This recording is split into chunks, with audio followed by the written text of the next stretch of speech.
يس من الله عند جاودي إبليس إذ ناديت بياودي بسم الله الرحمن الرحيم سلام من الله عليكم ورحمته وبركاته mbokki jullit yi rawatina mbokki taalibe yi ñu ngi leen di nuyu waat di leen siyaare waat di leen ñaanal jàmm te di ko sàkku ci yéen wa kun muy san lana min sharri si asadin ma sharri fa min wa sarri al ayni yallahu wa sarri si'ri wa sarri al xalqi insihim wa mahjunihim wa sawati sum yallahu ñu ngi leen di nuyu waat di leen siyaare te di leen ñaanal jàmm dellusiwaat nañu ak yéen ci émission bu am solo boo xam ne téléphone yi bari na jataay yi bari na ngir bëgg di laaj docteur Diallo kañ nga koy dalalaat kañ lay ñëwaat ci ay feebar yu fasantikoo yoo xamante ni lu mat a faram fàcce la docteur Diallo ci Touba docteur Diallo ci Dakar Petit Mbao docteur Diallo mu Sëriñ Touba Cheikhul Khadim docteur Diallo ci Touba chaque mardi Darou Tantil pencum Cheikh Mamadou Mourtada Mbacké moom Cheikh Mamadou Fadel ci jumaa ji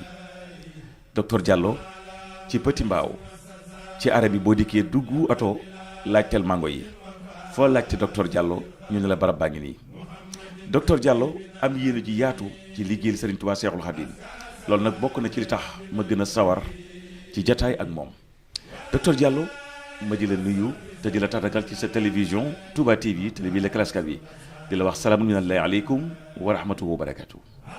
waaleykum salaam wa rahmatullahi taala wa barakatuh. sëñ Afi maa ngi lay nuyu di la ziar di nuyu ñi nga àndal sa équipe technique di nuyu borom Touba TV ba ci gardien bi di nuyu suñu mbokk téléspectateurs yi duma docteur ndongo daar donga la ñu jéem a yëngu ci affaire faj tudde nga ma tur bu ma neex Abdoulaye Diallo mu Serigne Touba loolu dara dàqalu ma loolu di nuyu xalifa généraux yi nuyoo bu jógee ci azalil azal ila abadil abad di ñaan yàlla gën a dolli banee xam ci Cheikh Ahmadou Bamba Khadim Rasoul. alhamdulilah jërëjëf kon Abdoulaye Diallo mu Serigne Touba Cheikhul Khadim kuy faj nag des na ko waaye docteur xëy na lu mënta ñàkk la ndax waxi wolof la docteur Abdoulaye Diallo mu Serigne Touba bëggoon naa tey yu ma tënk yoo xam ne donte maa ngi gisanteeg yow gis malade yi di ko génn am na bunt boo xam ne tey jii bëgg naa lu mu gàtt gàtt ñu laal ci wàllu asrar am bu weex am bu ñuul danañ ci dugg léegi ndax ñu bari xamuñu la xëy na ci wet googu dañoo jàpp ne rek liy faj la ci diggante feebar yi nga xam ne mooy ñaar la bokk na ci biir ak wàllu deret d'abord ci wàllu biir ak deret nañ lañu mën a faram fàccale ba nit ki mën a am lu leer ci xel mu dal xam ne deret ci la lépp nekk rawatina wàllu biir. waaw je crois que yaa ngi ni ko tukulóor yi di waxee yaa ngi dëgg sama làmmiñ damay faral di def synthèse tout le temps ci ay débat den nit ki la plupart feebaram yëpp ci biir bi la wa ilaa ci deret bi la biir su tilimee day indi constipation biir su tilimee day indi colopathie colopathie bi mun na nekk fonctionnel ou chronique biir su tilimee mu am colopathie mun na la jox hémorroïde mun na la jox tëli mun na la jox rétrécissement sexuel képp ku la naan am na luy yokk awra dawal baaxut xel sax nangu ko même bu ko amoon peut-être yokk bi 24 heures la te baaxul ci rythme cardiaque man par exemple su may faj garabu ngóora sama garab du ay aphrodisiaque ay garab yuy fajaat organe génital bi yëpp day faj ba fajaale épididyme bi canal déférent bi vésicule séminal bi mais tout en contrôlant le rythme cardiaque moo tax première semaine boo jël traitement ba damay naan bul def rapport donc xam nga kooku joxewul aphrodisiaque xaaral ba ci deuxième semaine bi nga commencé gis sa bopp. macha allah kon du joli joli. affaire bi ci biir bii la d'abord. biir mooy nit. biir bi bu tilimee da nga am rétrécissement sexuel bu ci boole ndoxam siti da nga am éjaculation précoce ak manque d'appétit sexuel. colopathie bi bu ànd ak siti noonu lay def mais colopathie bi bu ànd ak hémorroïde mu jox la faiblesse sexuelle tout court mais bu ànd ak siti éjaculation précoce manque d'appétit sexuel mais bu ànd ak hémorroïde da lay jox faiblesse sexuelle jox la éjaculation précoce jox la manque d'appétit sexuel mais doo télé mais bu nekkee nag hémorroïde et cystite à la fois loolu moom mën na la yóbbu ba télé xam nga donc techniquement c'est pas facile il faut nga déglu nit ki bu ñëwee ne serait-ce que 5 secondes nit mën na ñëw ne ma puissance bëgg a faj ma ne ko déedéet balaa ngaa faj biir bi ngay faj c'est vrai que man puissance 40 000 laa lay laaj mais je préfère nga jël garabu colopathie 15 000 dong lay jar que ça soit colopathie chronique ou fonctionnelle benn yoon ngay naan garab bi nga wér je préfère nga jël ko ma ne la demal nga xool nooy mel benn prise unique la benn yoon koy naan tàggoo nga ak colopathie problème bi moom c'est fini serré c'est fini léegi ma ne la toogal une semaine nga xool ndax puissance bi ñëwaat nga bañ a yàq sa 40 000 su desee xam naa dina am lu ñëw am na ci ñoo xamante ne sax loolu rek moo doon sam problème bu ñu naanee c'est fini bu dee bëgg nga yokk ñëwaat ma yokkal c'est simple. parce que docteur ci wàllu colopathie boobu. ba léegi pare wu ma nga baal ma. colopathie biir bu tilimee la joxe méttitu ndigg. bëri na ñu am problème ndigg di faju ba dee. pommade bu ne ñu def ko massage bu ne ñu def ko hémorroïde la ñu amee parce que hémorroïde boo ko amee sa ndigg day métti. te day métti fii ba ci oom yi day métti biir bu tilimee day lëndëmal bët. biir bu tilimee da ngay am migraine tout le temps boobu buy métti. ay céphalée aussi mën nga ko am biir bu tilimee tànk yi day tànk ci suuf nga foog ne siti la fekk du siti seen biir tilim kon lu ñuy lekk la ñun lu ñuy lekk baaxul ma jox la benn exemple roof ñu dëbb ko seen mélange yëpp def ko ci jën wala def ko ci poulet bu ñu toggee sax boo paree boo gisee roof bi da nga xam ne li ñor nga wan na ko mu toog sa biir poson la wala du poson parce que du see te ak ñoo bëgg a roof nag góor Sénégal boo demee Mauritanie duñ lekk roof naar yi duñ ko lekk tubaab yi duñ ko lekk persil dafa am beneen façon ni ñu koy lekkee ba pare nag ñu ne defar ba mu baax dañuy defar lu fi baax.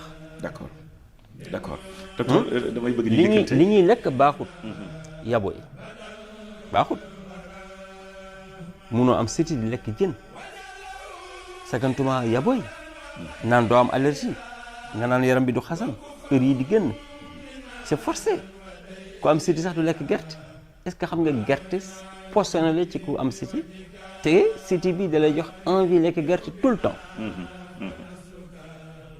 ma delluwaat encore ci question bi nga posé biir bi deret bi léegi siti bi problème deret la siti problème deret la yaram bi di tàng même boo ko yëgul ku la jege xam ne yaram bi di tàng est-ce que xam nga siti day indi tële est-ce que xam nga siti day indi day dagg baneexu sëy pour jigéen siti day yàq ëmb une fois 2 fois 3 fois 4 fois mën nga ëmb ba 6 mois ëmb bi yàqu mën nga dem ba accoucher sax doom bi day dellu parce que peau bi dafa yàqu day mel di lakk nga dem nag ci ñenn ñi ñu lay naan ay rab la du benn rab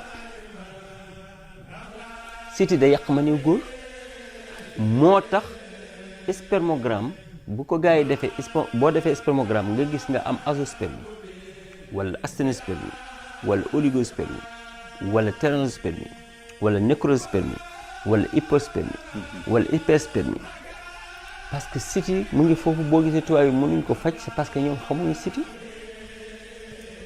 li nekk à l'origine da yàq maniw mënuñ ko faj li ñuy fajee sa extrémité man balaa ma lay faj sperme dama lay faj siti d'abord doog xam ban pathologie nga am ma doog laa faj sa maniw pour nga mën a am doom siti xamuñu ko te siti mooy wooloo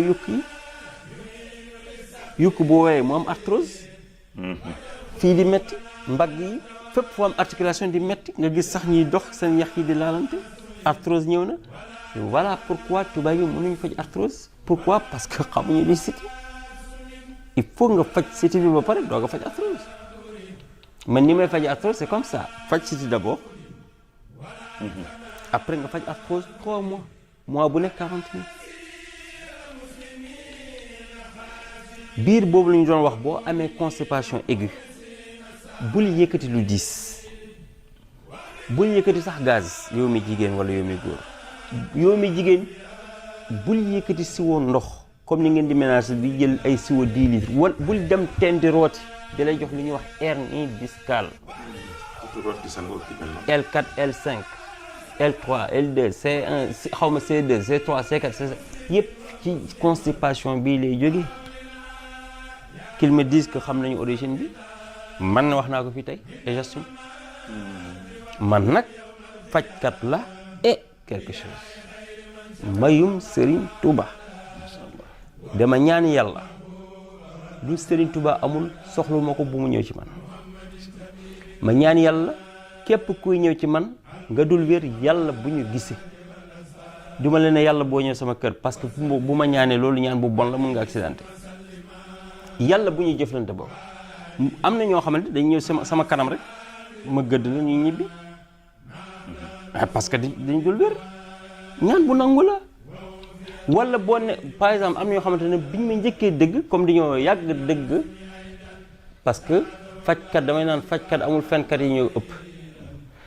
dañ lay xoolee même image gars yooyu boo musee critiqué boo ñëwee boo toogee sama kanam day mel ni mus nañ ma nit wax na man ki mus na la critiqué duñ juboo doo jël sama garab moo tax samay employé xam nañu su ma xuloo ak nit rek xam nañu kii y a quelque chose am na dessus man du ma xuloo nit du bàyyi këram 4 heures du matin ñëw ci man fajore ci man ma koy ñàkkal kersa je suis pas cet homme là man nitu yàlla la fukki téeméer nit fu ñuy dajee 50 yi ay nit lañu 20 yi ay seytaan lañu seytaan nit yi la di 30 yi ay pessimiste lañu man bëgguma nga toog sama kanam di ma foog ne comme ay dóorkat yooyu la non j'ai pas ce temps man namu ma dara bay dóoree déjà boo xool man yàlla may na ma tëral la ma ba pare yow xam nga ci dara te je suis le seul actuellement au monde qui traite l'hépatite B léegi woon naa la non du woon naa la résultat hépatite ku doon faju le 26 janvier nekk France dem ci docteur yi mu wér hépatite du gis nga ko bu leen neexee sax ngeen génne ko ci caméra yi et en pagaille dama leen jaaxal ñoom tubaab yi def ko ne ça fait 3 fois ce docteur Diallo là ça fait 3 fois on m'amène des patients me disent que c'est lui qui a mais il est comment am na benn autorité bu mag bu amoon diabète ma faj ko diabète xam man su ma la fajee diabète ba pare dama yor ay fajaale pancréas bi changé naa sax système ni ma doon fajee diabète bi parce que su ma la joxee diabète et pancréas à la fois boo moytul taux de sucre bi tout le temps day élevé alors que de sucre parce que même boo amee 7 grammes doo sentir dara man su ma lay faj diabète su ma la joxee garab comme garab bi day génne sucre bi nag ci mbuu bi ci yàpp bi ci yax yi ci sidit yi sucre bi genre fourrure lay doon comme ni ngay xiimee café Touba fourrure bi léegi boo defee test capillaire parce que sucre bi ci bout de doigt yi lay des ak orteils yi da ngay sentir sax ngay crampe léegi fii amatul sucre yaram bi léegi boo defee visite capillaire test bi da ngay gis mën nga gis sax xaay machine bi mën na la bindal xaay mais doo am benn malaise alors que en étant normal boo amee 4 grammes dañ lay yóbbu urgence moo tax may avertir toujours ñi may fa jafe ma ne naan les 2 premières semaines bu leen def test booy dee test ultraveineuse ngay def xaaral ba 2 semaines après wala 4 semaines après parce que ordonnance bi 4 semaines la am na ñoo xamante ne 0 à 4 ans 1 mois ñu wér diabète de 4 ans à 10 ans 2 mois ngay faju 10 ans et plus jusqu'à 30 ans 3 mois ngay faju comprends nga boo paree léegi damay xaar ba nga pare traitement diabète bi ma doog a laa may sax dama lay sax may traitement pancréas ma régénérer ko léegi autorité boobu mu def yaa ngi jël waxtu wi ci maa ngi ñëw c'est important mu autorité boobu néew na sax naa tudd turam mais du ma ko def parce que médecine secret professionnel mu dem France xool tubib mooy médecin kooku gis mais wér nga diabète c'est comment mu ne ko je me suis soigné mu ne ku la faj xanaa c'est le Diallo là que j'entends mu ne oui mais lui c'est pas un homme c'est pas une personne il est mystique mu ne non c'est mon fils bu ko waxati loolu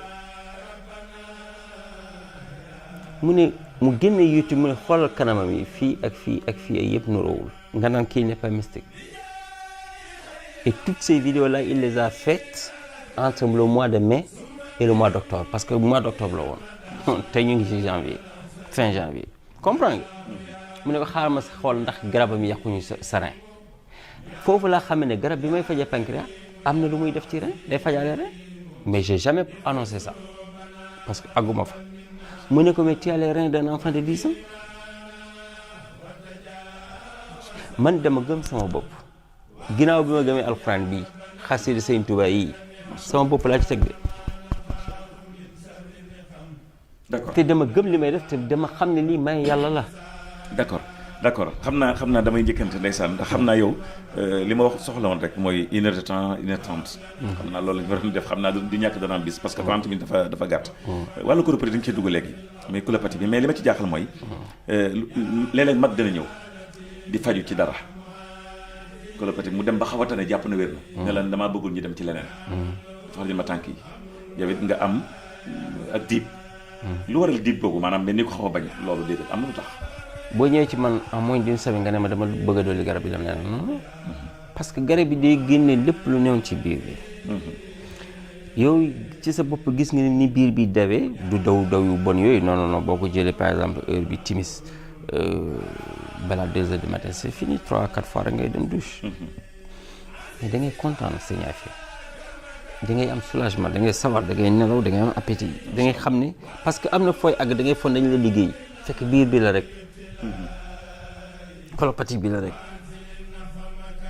comprendre nga léegi nag boo ñëwee une semaine nga ne ma joxaat ma garab yi dama ne non garab bu génne lii yëpp nga bëgg ko beesalaat non da ngay xaar 1 mois xaalis neex na mais sauver bakkan moo tax man je marche librement nga xam ne il faut nga am 1 mois waaw nga door a ñëwaat waaw pour ci la par exemple li nga bëgg wax mooy yow ci cas bi amoon 5 paa bi ulcère lay faju mu ñëw bëgg a faju tànk yi ak xol bi may enquête xool ndax ulcère bi wér na ma ne ko fan mooy jam fii mu ne ma déedéet ma ne ko fii mooy jam mu ne ma ne ko ulcère bi wéragut c'est vrai que su ma lay faj xol bi 40 000 ngay fay c'est vrai que su ma lay faj tànk yi 40 000 ngay fay 80 000 lay dugal sama poche mais tey man maa la war a may garab parce que man maa engagé sa traitement ulcère 4 semaines def nga ko may wéroo bàyyil ma dolli la garab ulcère moom mënul yéeg ci kaw ki mu àndal yéeg sekk la sant léegi ki mu àndal ma ne ko gis nga parce que man kenn du jël 4 semaines de traitement ulcère nga bañ a wér ma ne ko mais ba léegi gëwuma ne pas bi wérul y a quelque chose est-ce que mode d'emploi bi mu ngi ko respecté est-ce que 3 verres de thé lay naan après chaque repas mu ne non 1 verre mu ne ko parce que man boo wérul rek ñaar la sa mode d'emploi respecté ko wala ñii di joxe garab yi sama cabinet ñu juum ci garab yi te loolu je veille strictement à ça parce que bëgguma defet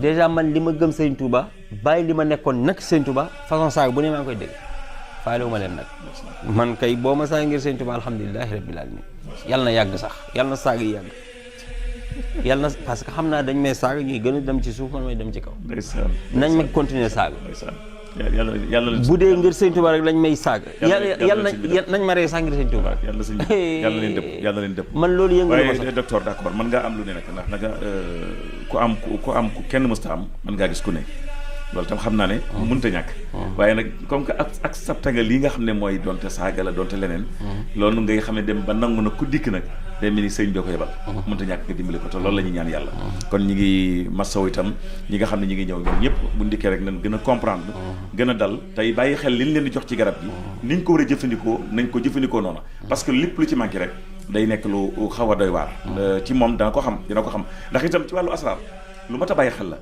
ndax asraar bi dafa am lu ko ci yàlla may loo xam ne ni lu yéeme la te loolu ñu bari xamuñu ko di question docteur nii rek wala nangam mais ci asraar ak am na ci yoo xam ne xam naa dara bi sax asraar bi la ñuy ñëw jël ko émission defe naa loolu mooy gën docteur damay bëggoon hémorroïde bi defe naa bëggoon nga ci am loo ci dal tuuti xanaa luy tënk lay doon ndax damaa gis ñi nga xam ne amuñu wàllu ferñeent ngir am doom xeeti man bi dafay mel ni day woyof toy mel ni loo teg ci kaw plate boo xam ne plate bu tàng la yu mel noonu nga xam ne du mën a loolu itam bëggoon naa nga jàppaleen ci ñi nga xam ne dal na leen actuellement nii. waaw ni ma koy waxee rek siti de yàq ma ñëw foo gis am problème ma ñëw rek ñaar la biir bi jox ko lu salté biir bi dem ba jox ko varicocèle bu leen opéré ñoo dem faj leen varicocèle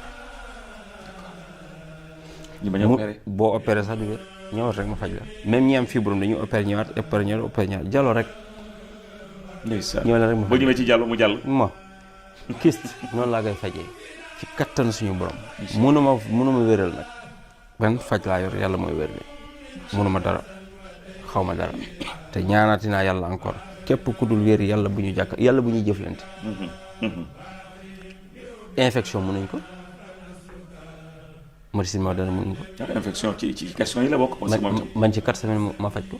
infection maladie sexuellement transmissible parce que même hépatite infection la aussi maladie infectieuse. infection ñaata semaines. 4 semaines du mu bon. waaw parce que Touba TV moom télévision Cheikh Amadou Bamba la. macha allah jaamu yàlla kese lañ ci dem. wallaay bon y a des termes du ma utiliser. mais hémorroïde aussi lu mu bon loo sonn loo faju ñëwal ma faj la 3 semaines wér nga incha allah. macha allah. faj hémorroïde nag ak fissure anal bokkul fissure anal faju ma xaw ma ci dara mënu ma ko yoruma garabam. hémorroïde laay faj. hémorroïde képp ku leen ne mën na ko faj jaarul ci biir bi billaahi day wax lu ko neex feebar bi ci biir bi la. foog nga jaar ci biir d'accord. foofu lay jógee. macha allah li nga développé rek vraiment dafa nekk loo xam ne ñi koy seetaan danañ am xel mu dal nag ñaar la. am naa xel mu dal ci kii li muy faj mais am naa xel mu dal ci ngëm-ngëm bi muy waxee. yàlla ngeen bokk nag tase gëm-gëm boobee. ndax yàlla mooy faj ni nga ko waxee. dinaa joxe garab macha allah jëwriñ lu wàllu hépatite. dafa am xëy na leneen ak leneen. am na 5 hépatite. mais man bee bi rek laay faj. lu tax bee bi. waaw bee bi laa mën a faj te bee bi moo gën a lëmbee réew mi sax. moo gën a bari est-ce que xam nga mun naa ne 50% de la population ñu ngi dox. dañu amee hépatite. gouvernement bi ça fait 2 ans génn nañ 14 milliards di dafay recherche ci hépatite. waaye bu leen sonn seen doomu sénégalais seen citoyen seen co-citoyen mu ngi nii mën na ko faj. avec des preuves palpables bu leen sonn. indi leen patient yi ni ñu laawalante biir merci au passage les médecins ak yenn pharmaciens yi ma yónnee ay patients merci du ma tudd tur. merci ay nit yu njaay lañu yu am xel lañu. yu muus lañu yu bëgg population yu wér lañu. man yàqaluma kenn liggéeyam mais dama ne man médecine naturelle lu muy faj médecine moo dana faju ko xanaa tane loo wax la ma lan lañu faj.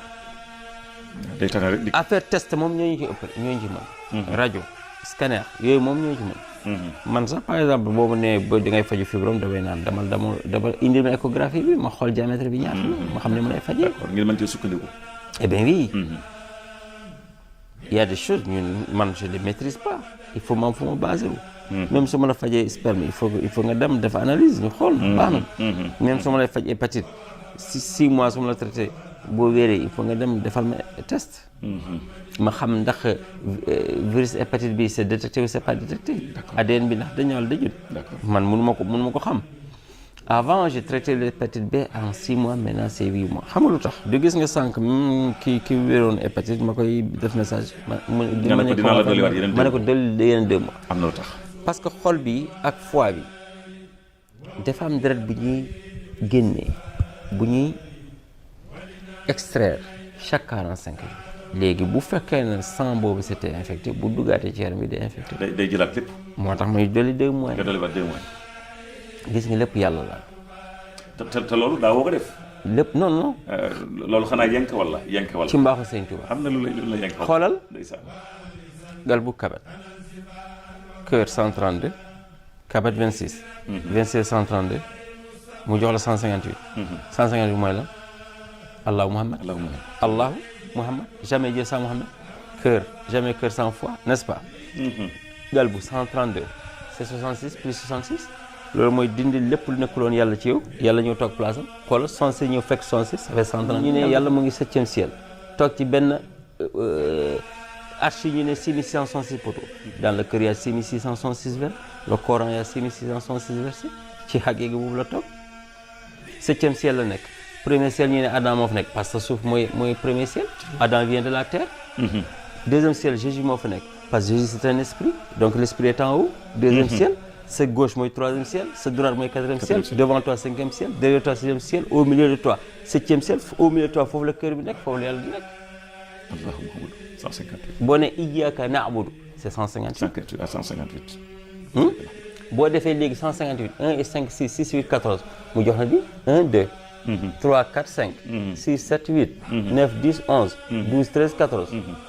lii ilaaf Qurayshin ilaafi rilat ashita wasay falyabdu rabba hada albayt alladi at'amahum min ju'in wa amanahum min khawfin. C'est écrit avec c'est composé de 79 lettres. lii ilaafi ba xawfin. 79 lettres la. 79 c'est Allah Muhammad divisé par 2. donc 79 plus 79 ça fait 158. 158. pareeguma 14 yii ak 14 yii mooy 28 mooy Touba. Touba. jël 14 mooy Wahab donateur. da ngay joxe adiya nga mën a am moo tax mouridisme jël. macha allah. Allah Muhammad. wér Allah Muhammad mun nga bëri xaalis mooy lépp di. Allahu Muhammad. asraar yi ñu koy wér tom tamasun boobu jaamara waxaan bi. boo ko dooree 7 fois mu jox la. mu jox la chocobidu. chocobidu c'est 1106 c'est 7 fois 158. boo dooree chocobidu 4 fois mu jox la 28 fois Allah Muhammad. 4424 mooy day session tey session. boo ko dooree 3 fois mu jox la 13272 c'est 4424 fois 3 ça fait 13272 équivalent à 84 fois 66. bala xachaju xachaju xachaju tak chamchaj am na noo koy woowee sujud jógaat woowaat ko 9 fois 9 et 9 ça fait 18 loo ñaan yàlla mu nangul la parce que 18 mooy xayu. tu as renouvelé Dieu. tu as renouvelé l'existence divine entre toi idiwun estajib lakum. c'est-à-dire tout est Dieu Sëñ Tuubaa moom lépp. macha allah. lépp. macha allah. xam du gis nga Tuubaa ngi nii. d'accord. même jigéen 14e jour am lay ëmb 28 sax cycle jigéen la mu ngi nii. d'accord asrar moom. xam naa ne léegi asrar ci yii laa koy def ko amul papier étranger. 35 000 ngay fay ma ñaanal nga am papier nga am fa liggéey am fa papier. loolu kii man la. ko amul liggéey bu nga mel ne nga nekk ci réew mi 10 000 ngay fay nga am liggéey ko amul jëkkër 10 000 ngay fay nga am jëkkër faju rab 30 000 ngay fay. ci yii lay defee maraboutage. am nga wala kiis. yi nga xamante ne xel mi mën na yi nga xamante ne sëriñ yi seen doom rek la ñu doon jox. te sa doom sax boo ko joxee nag la lay fay après bu màggee 10 000 lay laaj ma defal la kiis. nga mokkal alxuraan léegi. waay kiis yow moom docteur nag am nga sérieux problème tuuti. ndax xam naa ne. wala couple bu déggoowul. couple bu déggoowul. waaw nga bëgg sa jëkkër bëgg la bàyyi la xel njëriñ la 25 000 képp ngay bu bëree coow nag. nga bëgg coow bi jeex seen diggante dootu leen coow yéen doom yi tout ça mais par 5 personnes 25 000 jëkkër ji gën laa bëgg 25 000 ça fait 5 000 l'un 25 000 les deux 100 000 200 000 gërëm na leen ko. 1 million man daaw naa laaj 1 million. bu may doon def xawaati mi ay murabba mu sax. bari na foo jaar ak kilifa yu ñu xam. daan nañ jëflante ak yow am na loo xam ne nii duñ ci sori. benn objectif laa yor. barke Seydina Muhammad sallallahu alayhi wa sallam je pose ma main sur le Coran benn objectif laa am sama àdduna. tabaxal Sëñ Tuubaa juma. 4e mosquée boobu ñuy wax wallahi saa yu ma jullee moom rek laa gëm te xam naa ne gëm naa ko te naa ko def Sëñ Tuubaa moom dina ma ko may te ñaan naa ko Sëñ Tuubaa maa ngi la koy ñaan Bamba maa ngi koy ñaan summi samay daal di ko ñaan parce que kenn warul tudd Sëñ Tuubaa sax sol daal maa ngi lay ñaan sama Sëñ Tuubaa may ma 4e mosquée bi defal ma ko sama loxo ma def ko Fuuta inshallah xam nga sànq hors émission ne soxla naa mbakki yu fay na ma jox architecture masal ko jiba pour ma xam nga nee nañ 5 milliards la ma jëm ci dolli benn milliard mu doon 6 milliards damaa bëgg tawax na booy defal Sëñ Tuubaa nag da ngay def bu dàq bi ñu defoon fee noonu la maa ngi fàttali numéro 77 959 28 muy Touba 09 77 959 28 09 mën nga ko woo itam ci beneen numéro bi mooy 77 203 08 04 4 bi nag day mel ne loolu tubaarkàlla 77 203 08 04 danañ ko def itam ci écran bi ci suuf ngeen gis numéro bi muy jàll dana ci am solo trop ndax ki maa dal ko xariñ la tubaarkàlla sëñ Mansour Guèye mi Guèye yu tubaarkàlla d'accord kon mbokk yi ñoo ko seetaandoo docteur Abdoulaye Diallo mu Serigne Touba Cheikhoul Khadim boo ñëwee ba Petit Mbao. du ma laaj consultation. d'accord kenn du fay ticket kenn du fay consultation. docteur Abdoulaye Diallo mu Serigne Touba.